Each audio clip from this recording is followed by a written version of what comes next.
Alright, we're going to talk through Chapter 2 starting today, and we're just going to do 2.1 and 2.2, etc. Please check out the syllabus in Google Classroom and look at the supplemental videos that I would like you guys to watch.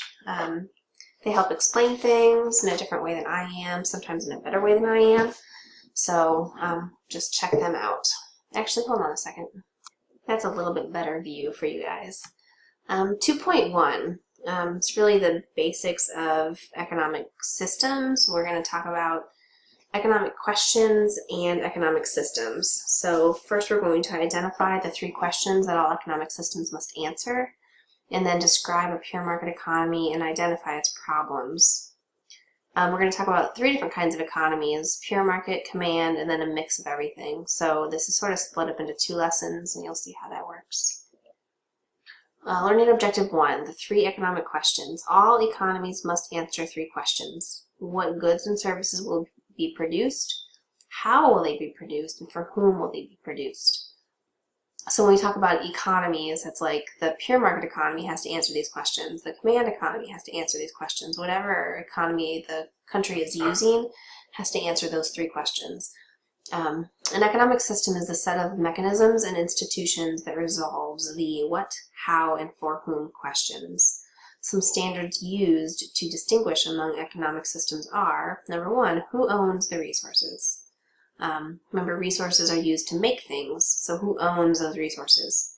What decision-making process is used to allocate resources and products? And what types of incentives guide economic decision makers? So what goods and services are going to be produced? We see this top row here, 3 different types of mixers.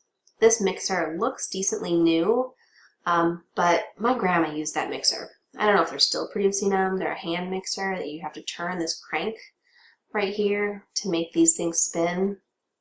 I mean, they might work to turn heavy whipping cream into whipped cream, but they would never work to make a batch of cookies. This is the mixer I first owned. They worked great to make my own little chocolate chip cookies, but if you ever wanted to double a batch, it wouldn't go well. The mixer starts to get really warm, may start to smell a little bit like it's burning, but not the best. And then we have the mecca of home kitchen mixers. It's a KitchenAid. So the people who produce mixers decide which mixers to produce. They're probably not making a ton of these. They probably are making a lot of these because if you're not big into baking or cooking, you'll just have a little hand mixer. And they still make these, but they're quite expensive. So which goods and services are going to be produced? Here we have sort of how the cell phone has evolved. You know, we've got this one right here that you still have to pull up the antenna, a little charging station there that looks really funny. Flip phone, these are not made anymore. Okay, the producers have decided that this one they're not going to spend any time and effort in making. Then we have here the flip phone that I first owned when I was working. You know, if you wanted to text, you had to do, you know, AAA or 222 to get a C, you know, 333 to get an F, etc. It was pretty funny. I don't remember it taking pictures. There was no internet connectivity to them. And then we have what most of us own, the iPhone. So they're not producing this anymore. I doubt they're producing these anymore, and they're producing a lot of these because people are still buying them. Next, how will goods and services be produced? The evolution of the assembly line. If you look over here, even if you zoom in a little bit, like we've tried to count a few times how many people are working on this assembly line. Got 1, 2, 3, 4, 5, 6, 7, 8. 9, 10, 11, 12. So there are a lot of people working together to make a car. Okay, they're standing there, they sort of looks like they're putting the gas tank on or something. But lots of opportunity to make mistakes and a lot of labor going into building one car. I don't know how many cars they produced back then, but that was a lot of work to make one car. And then we come over here. Let's see, how many people do we have? Oh, I don't see any people. Okay, that's the new production line for cars. I'm sure that a lot of cars pump off that production line every day. And that's how goods and services will be produced. The producers try to make things more efficient, cost less so they have a bigger profit, make less mistakes, etc. For whom will goods and services be produced? It's the distribution question. Who gets what and why? I'm going to read a little blurb from the book.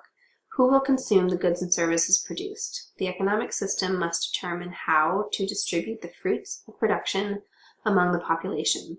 Should equal amounts be provided to everyone? Should it be first come, first served? So those willing to wait in line the longest get more? Should goods be allocated according to height, weight, religion, age, gender, race, looks, strength, lottery, majority rule, political connections, the value of resources supplied? This question, for whom will goods and services be produced, is often referred to as the distribution question. But all three questions are interdependent on each other. There are three questions, and the answer to one depends very much on the answer to the others. Example, an economy that distributes goods and services in uniform amounts to everyone will, no doubt, answer the what will be produced question differently from an economy that allows each person to choose a unique bundle of goods and services. Okay, learning objective 2, pure market economy. We're going to learn what a pure market economy is and what the invisible hand of markets are.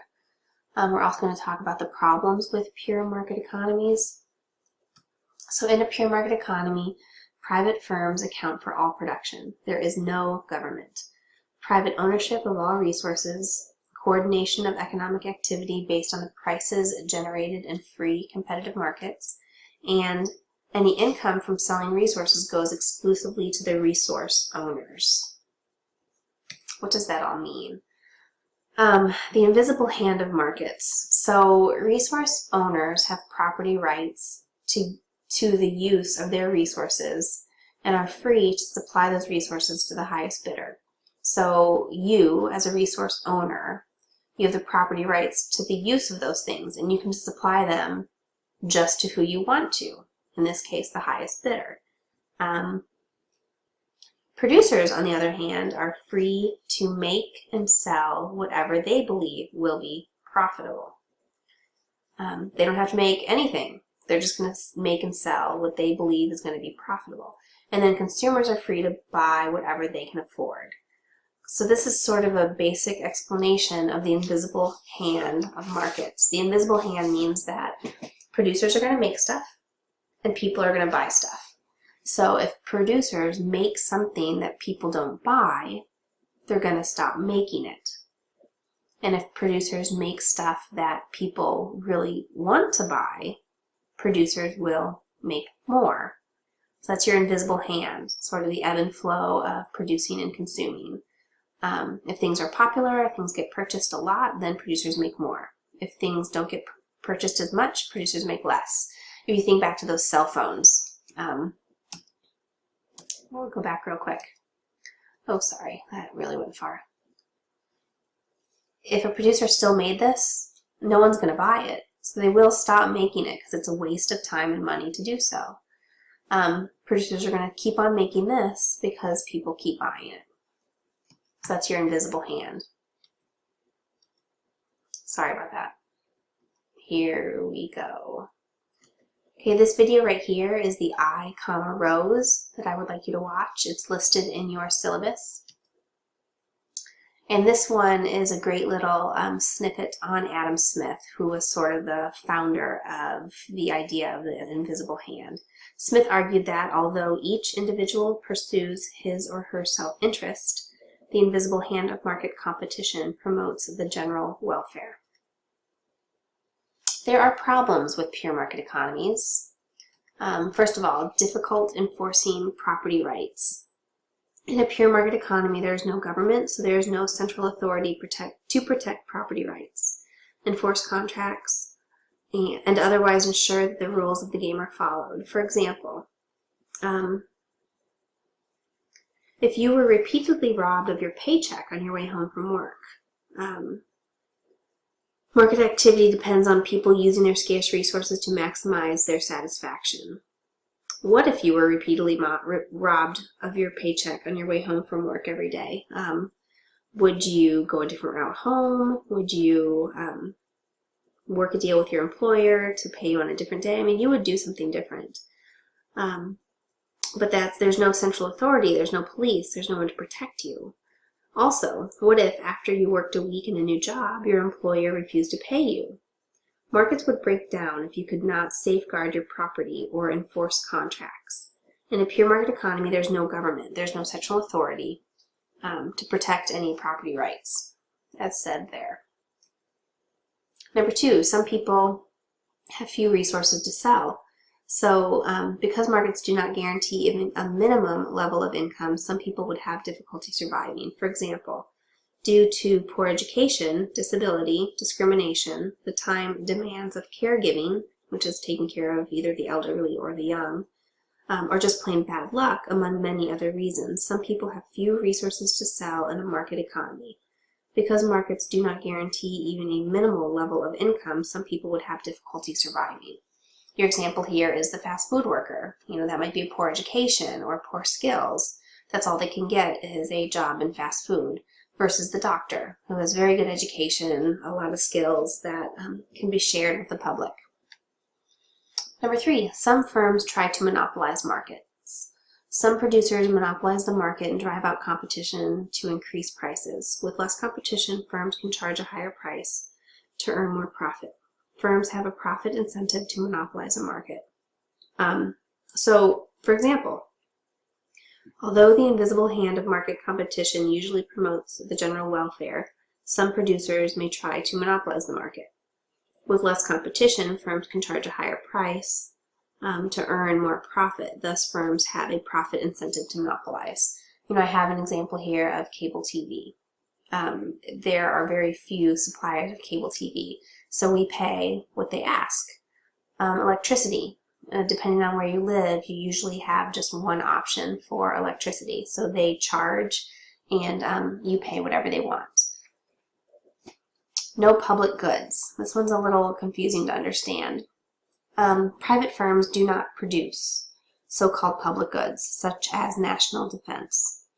For example, once produced, public goods are available to all, like national defense. Regardless of who pays and who does not pay for them, suppliers cannot easily prevent those who fail to pay for a public good from benefiting from the good. Because firms cannot sell public goods profitably, they are not produced in a pure market economy. So this aircraft carrier doesn't get produced in a pre-market economy because nobody's going to make it because no one's going to buy it. NASA would never exist in a pure market economy. Externalities. Externalities is a really big word for like the third party. Okay, the external thing that would get affected. So market prices reflect the benefits of buyers and the costs to sellers. However, some production and consumption affect third parties, those not directly involved. For example, there we are. A paper mill. If you've ever driven past a paper mill, you would know that it smells really bad. So, for example, a paper mill fouls the air local residents must breathe, but the market price of paper fails to reflect such costs. Because the pollution costs are outside or external to the market transaction, they are called externalities. Private markets fail to account for externalities. Because of this type of market failure, even market economies allow a role for government. And then economic fluctuation. Market economies experience the alternating periods of expansion and recession, employment and production. Economic fluctuations reflect the rise and fall of economic activity relative to the long-term growth and trend of the economy. During recessions, jobs disappear and unemployment increases. So this is a problem. Recessions happen, jobs disappear, your unemployment rate increases because market economies experience this expansion and recession. There we go. Okay, 2.1 continued. Describe a pure command economy, identify its problems, and then compare mixed market, transitional, and traditional economies. So a pure command economy is an economy where all resources are government-owned and government officials coordinate production. So in theory, the ownership of all resources is public or communal, which is communism. And central planners answer the three economic questions for us. The central planners are the people that plan everything out. So it's no longer an invisible hand, it's a visible hand of central planners. Central planners direct the allocation of resources and products. They believe that market economies produce too many consumer goods and too few capital goods. They also believe that central planning yields a fairer distribution of goods across households than does a market economy. In a pure command economy, the central authority or state controls the resources, including labor. Central planners direct production through state-run enterprises, which usually face no competition. Some goods and services are rationed, meaning that each household gets a certain amount. Other products are allocated based on prices central planners set. Prices once set tend to be inflexible. Problems with command economies. First of all, we say that consumers get a low priority. Central planners decide what gets produced and who should consume the goods. Severe shortages can result. Empty store shelves, long waiting lines, and the tips or bribes shop owners expect for supplying scarce goods. There is little freedom of choice because central planners are responsible for all production decisions. The variety of products tends to be narrower than in market economy. Households have less freedom about economic decisions, where to work, where to live, travel outside their own town and country. Central planners, who in many cases are unelected dictators, may decide where people live and where they work. For example, North Koreans need government permission to travel outside of their own town. Central planning can be inefficient. Running an economy is so complicated that central planners often end up directing resources inefficiently.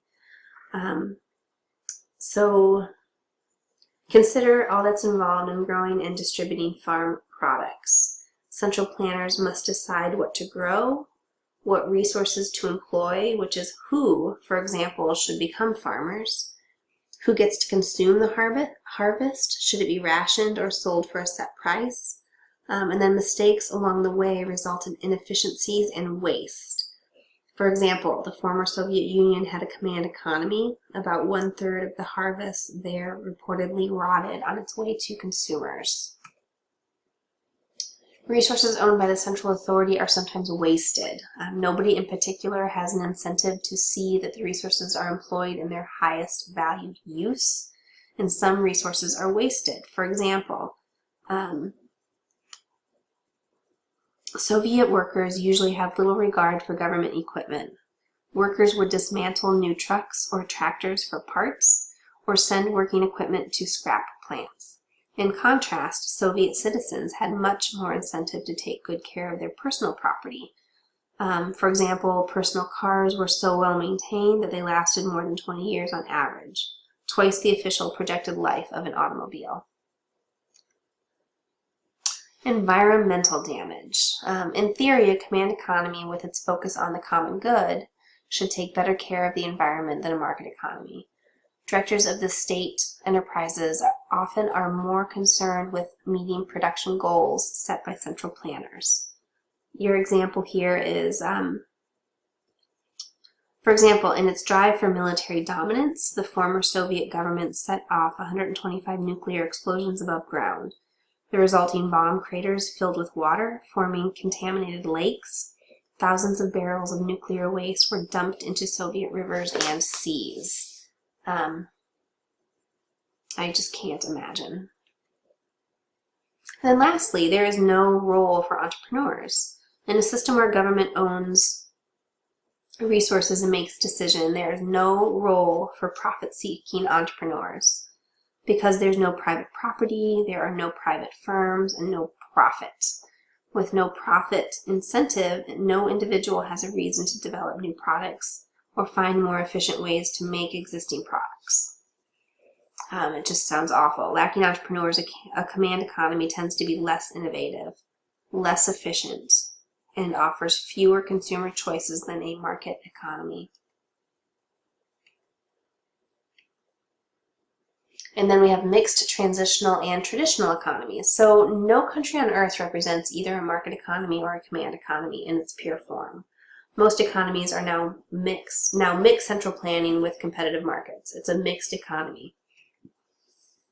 So because markets play a relatively large role in our economy, which is the United States, it's a mixed economy, but because markets play a really big role, it's considered a market economy.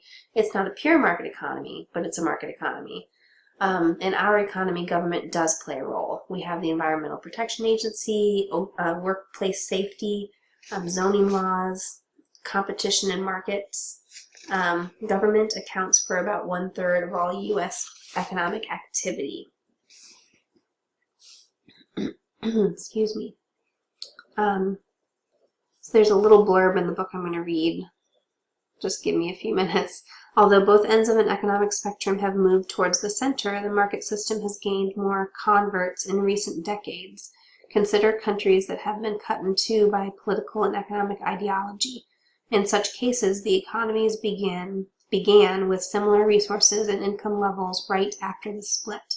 Over time, the market-oriented economies produced a much higher standard of living than the command economies. For example, income per capita in Taiwan, which is a market-oriented economy after the split from China, averages about 4 times that of China, which is a command economy. In another example, income per capita in market-oriented South Korea is about 15 times that of North Korea, perhaps the most centrally planned economy in the world and a country run by a dictator. Transitional economy is in the process of shifting from command economies to market economies. They are converting government enterprises into private enterprises. We talked about that with our example from the last slide. Taiwan split from China and became a market economy. So it was transitional for a while. Traditional economy. It's shaped largely by custom or religion. So, for example, caste systems in India restrict occupational choice. Charging interest is banned under Islamic law. Family relations also play significant roles in organizing and coordinating economic activity. In some countries, there is so little trust that businesses are reluctant to hire anyone who is not a family member. This restricts business growth. Okay, there's a video here. Why is Communist China doing so well? It's really interesting if you can look it up on YouTube. Okay, we're going to pause there.